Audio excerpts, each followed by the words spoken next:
how do I keep going when things are not going to plan?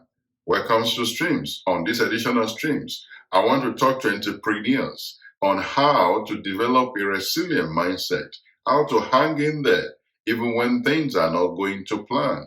There is the temptation or the willingness to give up when your plan A is not working, or even when your plan B is not working.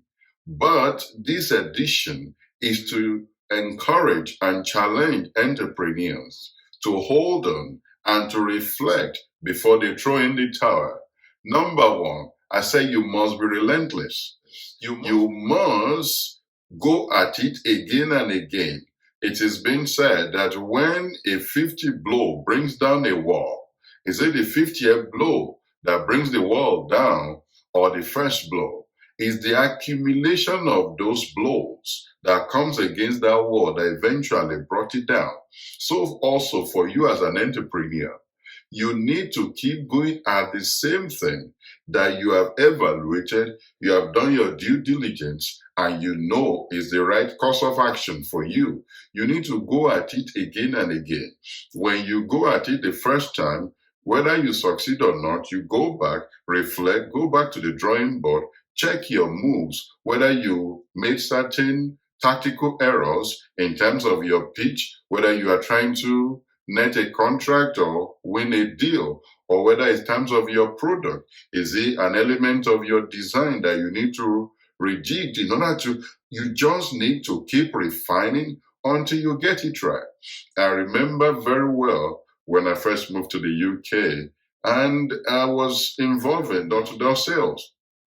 You will keep knocking at different doors, getting no and people rejecting you till you get the first sale. So you could knock 100 doors in order to make 4 sales. That is the spirit. That is the mindset that you need to have. If I need to get 1 sale in 25, I will need to knock 100 doors if I want to have 4 sales. I will need to knock 150 doors if I want to have 6 sales. And it has not changed. So you must be relentless and be determined. You must not give the naysayers the last laugh over your determination to succeed in your endeavor. Number 2, I said value your words. Value what you say in business because it will either haunt you or vindicate you. In 2005, I was organizing a project in a part of the world with a friend, and he gave me some fun to go and put the project together. Guess what? On my way to the project, I was robbed, and a chunk of the money for the project was taken off me. I didn't tell him about the robbery. I had to find a way to go and raise money, additional resource, in order to execute the same project. I didn't tell my partner, of course, a foreign counterpart, until about 6 months later. And he was like, why didn't I tell him? But I valued my word.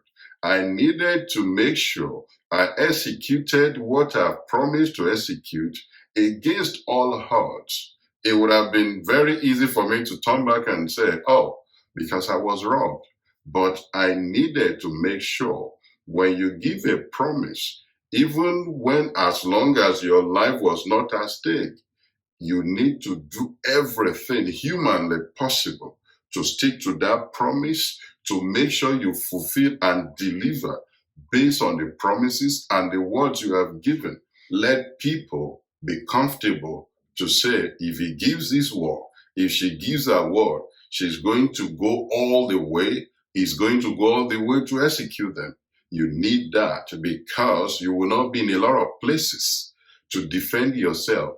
People will either defend you or speak based on their relationship with you, like what we say, word of mouth, will travel very far. So these are the things you need to consider as a business person. Number 3, your pain tolerance.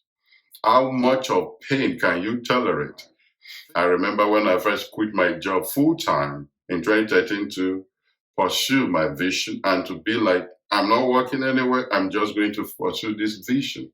For the first 6 to 8 months, things were not as it seems. Thing that has always worked before did not go according to plan. Things that would normally make me money was not making money. I had to improvise. I had to hang in there and make sure I turn what I believe is the right course of action to success. Like the saying goes, quitters never win and winners never quit.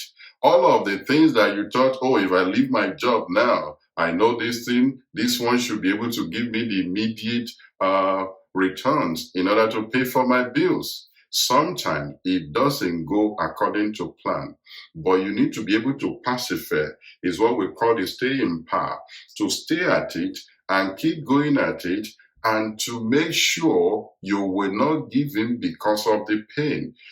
Keep looking at the picture or that future which you have painted in your mind and be resolute to stay on guard and on your game until it becomes successful. Number 4 is what I call preparation. Preparation is not just only physical or strategic thinking preparation, it's mental preparation. If you have walked through a plan, a project in your mind, and you have thrown what I call scenarios in your mind, if you watch the video, decision-making processes, if you watch that video, you understand the stages of the mind game you need to play against yourself, looking at likely case scenario, looking at the best case scenario and worst case scenario. If you have mentally tested yourself at those levels, it enables you to withstand anything that situation throws at you. Number 5, finally, is what I call the testing period. Everyone you see out there are thought of quitting what they became successful at some point. You need to prepare for those times when the most credible line of action for you is to quit. No doubt about it, you'll be convinced by yourself, talking to yourself, that the best thing for me to do in this situation is to quit. Is that point that is your testing period? I say to you, hold it and go at it again. At that point, when you are very convinced that you must quit, that's the closest you are to turning the corner in that business, in that vision, in that determination to succeed in that area where people had even assumed that you are going to fail.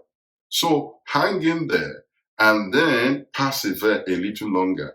That is your own testing period.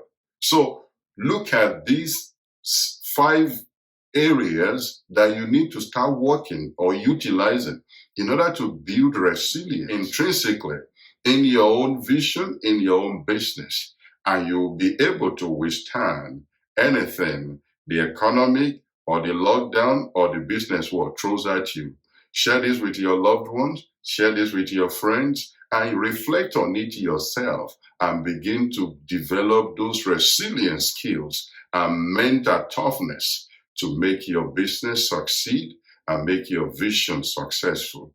Thank you for watching, but don't forget, smack the subscribe button and develop your own resilience. I'll see you at the top and see you at the next episode. Bye for now.